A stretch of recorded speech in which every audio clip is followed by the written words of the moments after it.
Hi guys, so today we're going to be looking at the benchmark part 3. First question we're going to work on is solving x to the power 2 minus 11x being greater than or equal to negative 28. So to start this off, I just want to make sure that all the numbers are on just one side of the equation and one side will have to equal 0. So if I'm going to do that, I'm going to start off here by adding 28 to both sides of the equation. If I do that, that cancels out and gets rid of that 28 on the right side, and I'm left with x to the power 2 minus 11x plus 28 being greater than or equal to 0. So from here, I want to find out the factors of x squared minus 11x plus 28. And on the side, I'll just write down the equation. X squared minus 11x plus 28 equaling to 0.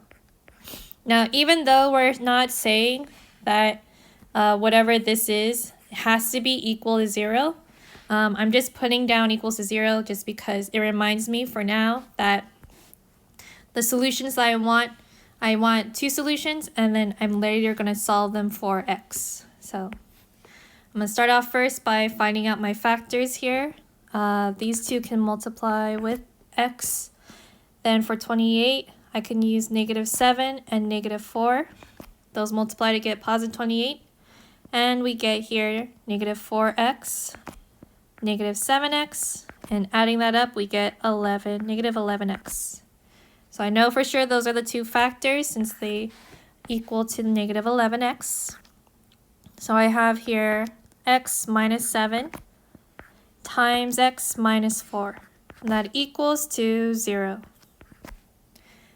So the reason why, again, why I wanted that equal sign is because this part over here reminds me that I need to solve for x. So I have here x minus 7 equals to 0, x minus 4 equaling to 0.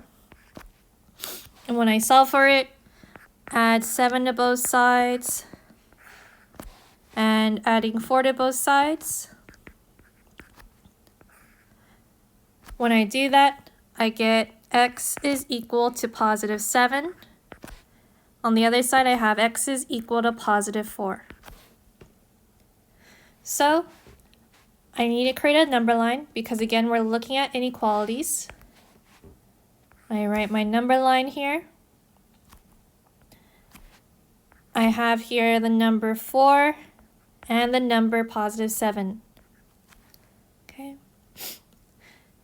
And I do know that our circle that we're filling in, has to be filled in.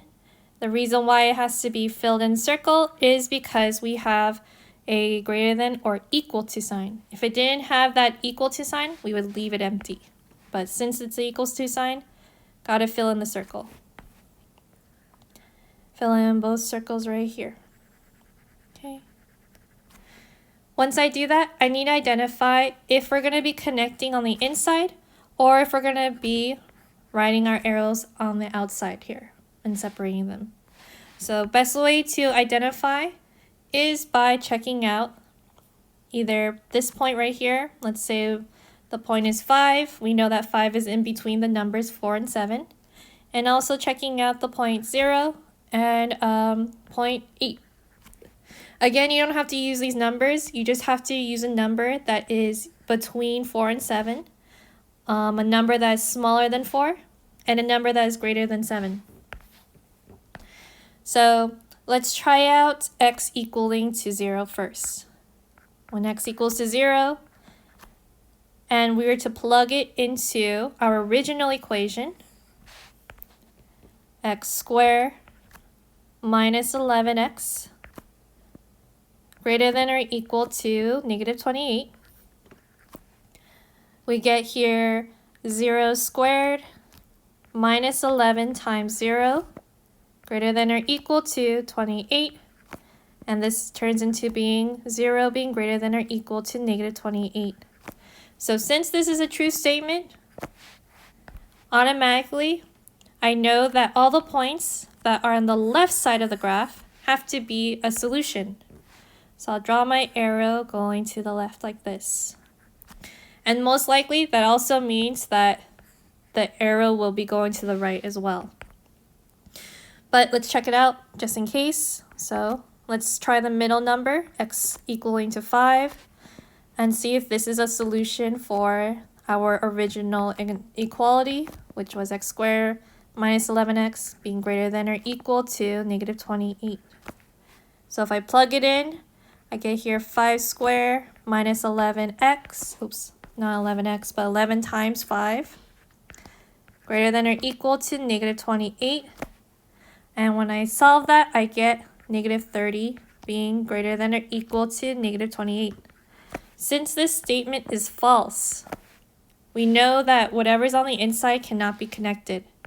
So automatically, I don't really need to identify, if 8 is a solution, I can assume it. So I'll draw an arrow going this direction. Now, whenever the arrows are going separate from each other in opposite directions, we know that here we have an OR statement.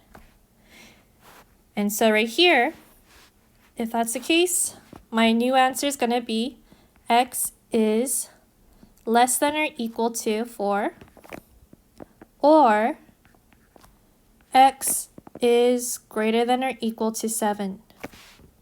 And that would be my final answer. Okay.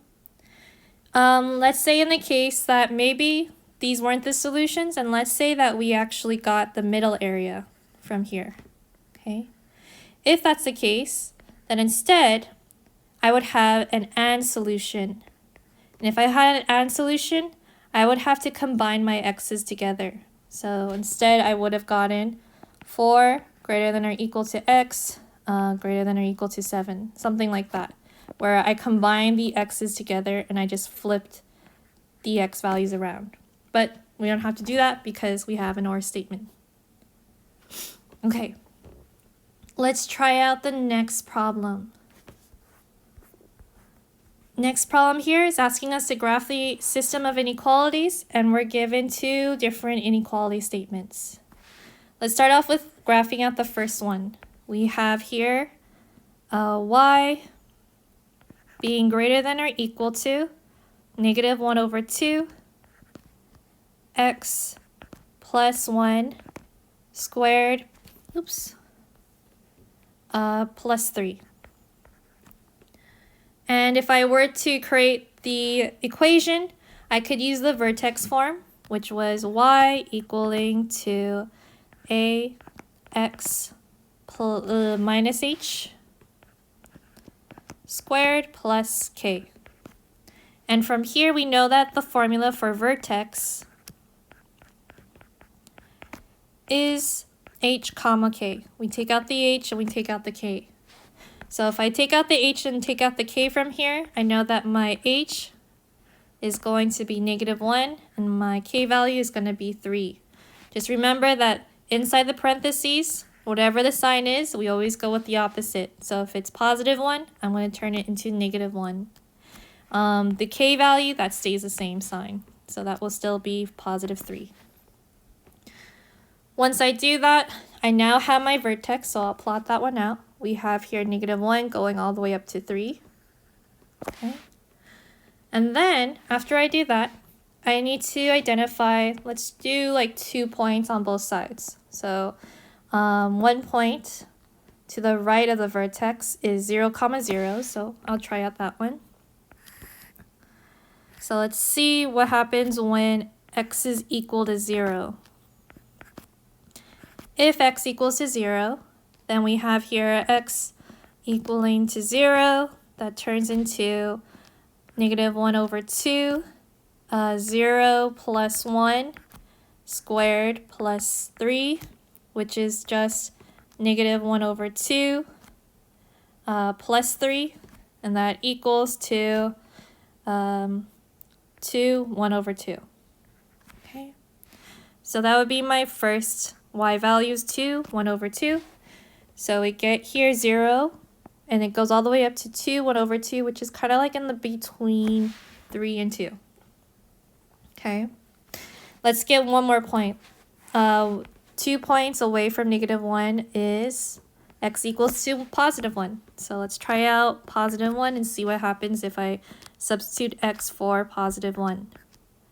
When I do that, this becomes -1/2, 1 plus 1 squared plus 3. And that becomes -1/2 times 2 to the power of 2 plus 3.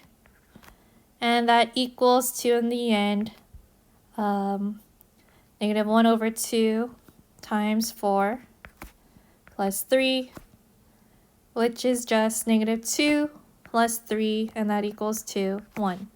Done. So my last point is 1, 1, which is right here. Okay. And if I know the points to the right side, I can also know the points to the left. So I know on the left side, they're about this, they have to be in the same heights from each other. So once I draw that out, I can make my graph. It looks kind of like this. Oops. I'll make it nicer later. Let's see. Let's straighten out and then move the graph like that.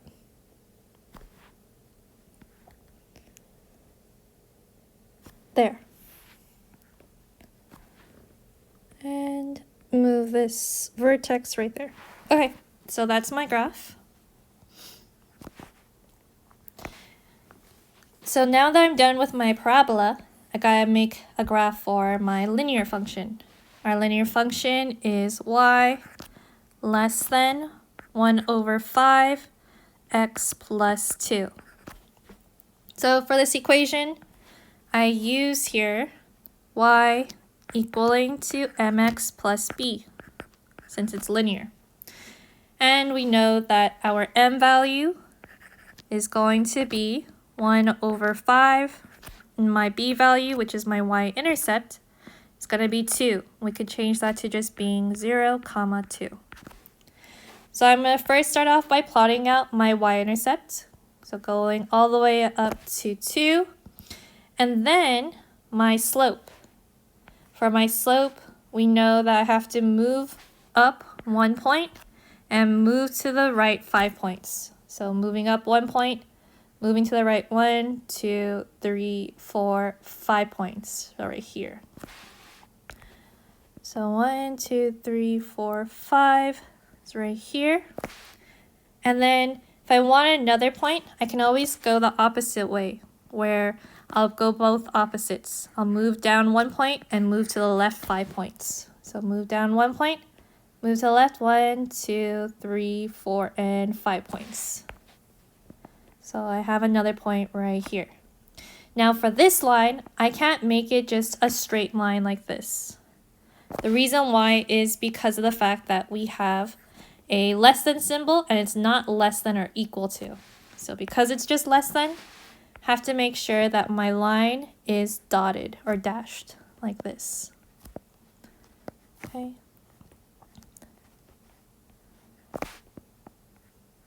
Done. Okay. Last part is the shading portion. So I need to shade out the areas that are solutions and areas that are not solutions. Let's start off by looking at the parabola. In the parabola, either I will be having to shade in this area, or I'm going to have to shade in the outside area over here. And that just depends on what's a solution and what's not a solution of the parabola. So if I were to use 0, 0, and let's say it was a solution, then we know that we would have to shade in this area. And definitely for sure, it's in the inside of the parabola. So I'll try it out because 0, 0 is an easy problem or easy point to plug in. So I'll plug that into my parabola, which is y being greater than or equal to -1/2 x plus 1 squared plus 3. So I get here 0 being greater than or equal to -1/2 0 plus 1 squared plus 3. This becomes 0 greater than or equal to negative 1 over 2. 1 to the power 2 plus 3. And this then equals to 0 being greater than or equal to negative 1 over 2 plus 3. And that just equals to 0 being greater than or equal to 1 over 2. So because this is not a true statement, we know that 0 is not greater than 1 over 2. Then for sure, this area right here is not a solution. So that means that I'm going to be shading in the entire region on the outside, because I know for sure that since the parabola's insides are not a solution, then for sure the outsides have to be a solution. All right, all of this has to be shaded on the outside. Okay.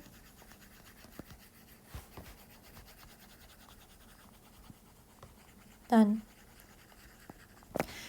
Okay, next one is the line. So I'm still going to use this 0, 0, because if I use 0, 0, it still tells me if like my shaded region would be either on the bottom side or it would be on the top side of the line. So I'll use 0, 0 again. 0, 0, and I'm going to plug it into my linear equation. Y being less than 1 over 5, x plus 2. If I plug it in, I get here 0 is less than 1 over 5 times 0 plus 2. This just becomes 0 is less than positive 2, which is true. That would be a true statement. So because it's a true statement, that means that where 0, 0 is for the line, we know that all the solutions have to be on the bottom. So that means that right here, I'm going to shade in this entire region below the line, because we know that all of these points are definitely going to be solutions. And that would be my final image. Okay, last one. So the last one here is what is the solution for the system? And we have here, x to the power of 2 plus y to the power of 2 plus or equaling to 5, and negative x plus y equaling to negative 1. So if I'm solving for this solution, easiest way to deal with this is to just substitute. And they already give us a linear equation, and then they give us a square. It just makes it easier if I were to substitute x squared minus y into this equation here. So to do that, I'm going to take the equation negative x minus y equaling to negative 1, and I'll isolate the y variable. So if I isolate y variable, that means x has to move to the other side like this. And actually, let's make this equation a plus sign, positive y, or positive y, like that. So if right here we add x to both sides, then I get here y is equal to x minus 1. Okay. So if y is equal to x minus 1, then we have here x squared plus y squared equaling to 5. And I'm just going to substitute the x minus 1 into my y variable. So I get here x to the power 2 plus parentheses x minus 1, close the parentheses, and squared equaling to 5. From here we get x squared, and then this turns into being x minus 1 squared, which is x minus 1 times x minus 1. And that gives us x squared minus x plus 1 which is x squared minus 2x plus 1. So over here, I have x squared minus 2x plus 1 equaling to 5. I'm going to combine the like terms, so I have 2x squared minus 2x plus 1 equaling to 5. And then I have here what seems like something that I could factor out. We have an ax squared plus bx plus c type of format. Only thing I want to do first is move the 5 to the other side so that I have the right side equaling to 0. So I'll subtract 5 to both sides. When I do that, I'm left with 2x squared minus 2x minus 4 equaling to 0. And so now it's in a factorable format. So I will multiply this side by 2x and x, because that equals to 2x squared. I'll multiply the other side by 4 and 2, and then I'll make, 4 and 1. And I'll make the 4 negative. Because if I do that, when I multiply these two together, I get 2x. And when I multiply the x and the negative 4 together, I get negative 4x.